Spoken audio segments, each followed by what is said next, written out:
Patreon member shout out. If I could find you now, things would get better. We could leave this town and run forever. I know somewhere, somehow, we'd be together. Let my waves crash down on me. And hey guys, how's it going? It is I, the real Randy Chavez. I'm coming at you today with a Veve Omi update video. You guys, if you're new, welcome. If you're not, welcome back. I love you all. Everyone say hello to Dashi. Hello, Dashi. So in this one, well, Comics and Crypto, they have some great videos, by the way. And so does a bunch of people over here, which I'll give a shout out to later. What they do is they say the comics that are coming out, whether they would hold them or if they would sell them.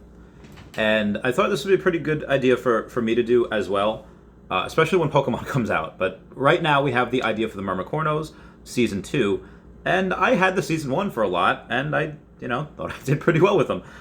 So just on the next one that's coming out, I'm just going to go over numbers, whether I'm going to buy or hold or do whatever.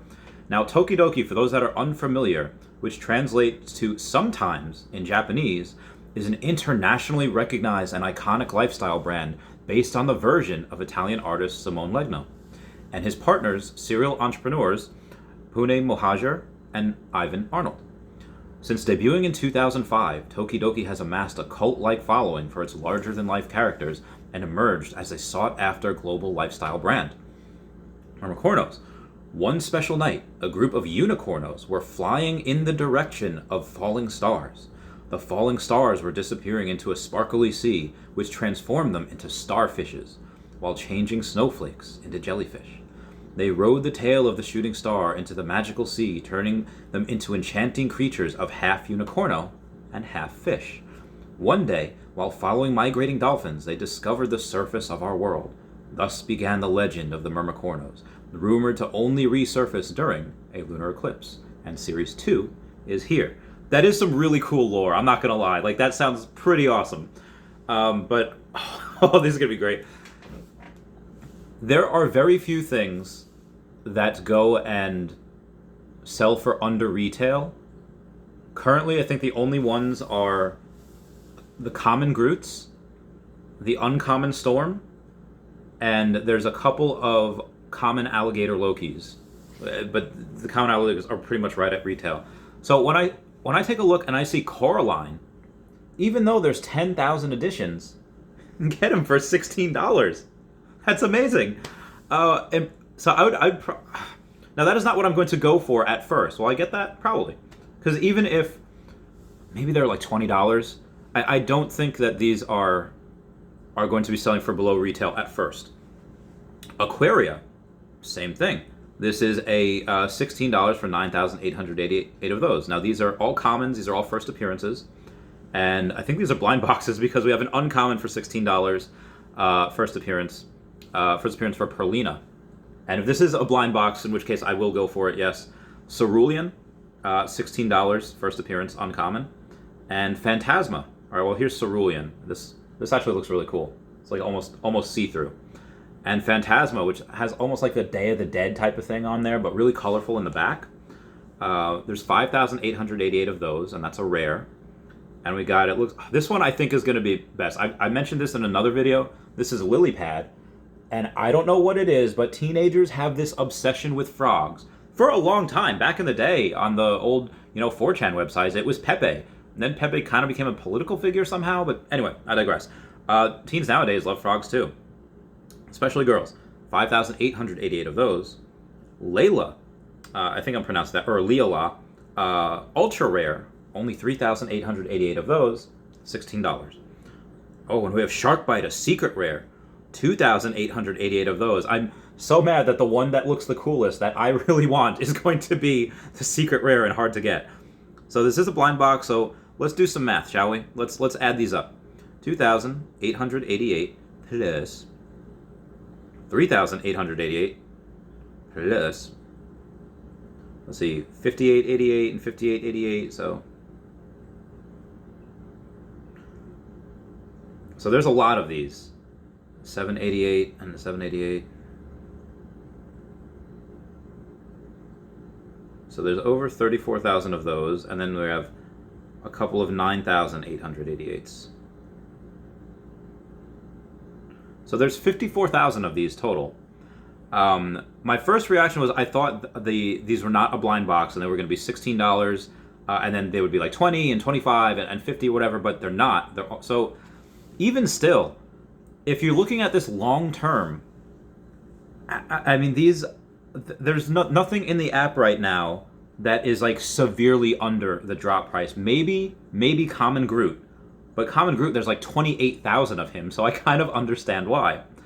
I don't know if Veve Las Vegas, Star Helix, Wendy Stibalis, Kyle Willson, Golden Assets, or Puddin' Cheeks have done videos on that yet, but I'm pretty sure at some point all of these are going to be above retail. Now, again, right now, how much would I pay for these? And how much would other people pay for these?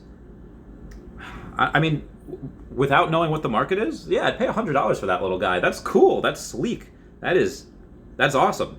And then I might pay, for the rare, maybe I'd pay like, yeah, there's still 5,888, but maybe I'd pay $50 for them, for that one. And again, I don't know what they're going to be, but I'm going to tell you right now, because of what I've seen in the past with a lot of these characters that were under retail for a while, and then they suddenly shoot above retail, well, what did I do?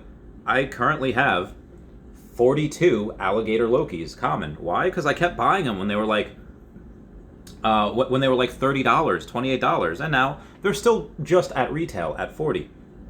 So if I go and I see Coraline or Aquaria, these two commons that for $16, if I see them below retail, I'm gonna buy them up. Now, again, am I going to see this? Are you going to see this with all of them? I don't know. They might not.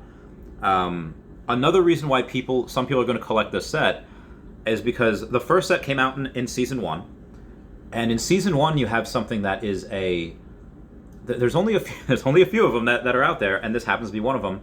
And because of what we saw with Jermaine Rogers, because of what we saw with the breakfast cereal mascots, I actually forget who did those, but because of what we saw with the breakfast cereal mascots, and you had all 3 of those seasons, you got airdropped a Golden Rabbit Lucky or Yucky, and that was a couple $1,000s. And there's not too many things on the app that have that. You have the DC Bombshells, you have the Batman Black and White, but you don't have that for Kryptkins. You don't have that for Superman. Harley Quinn, you have 2. You have that for a couple of the Disney things. They might do something like an airdrop at some point. They do have 2 Ghostbusters, but those are impossible to collect, or at least one of them is. They have a couple of the Captain Americas, and they got a bunch of Mighties.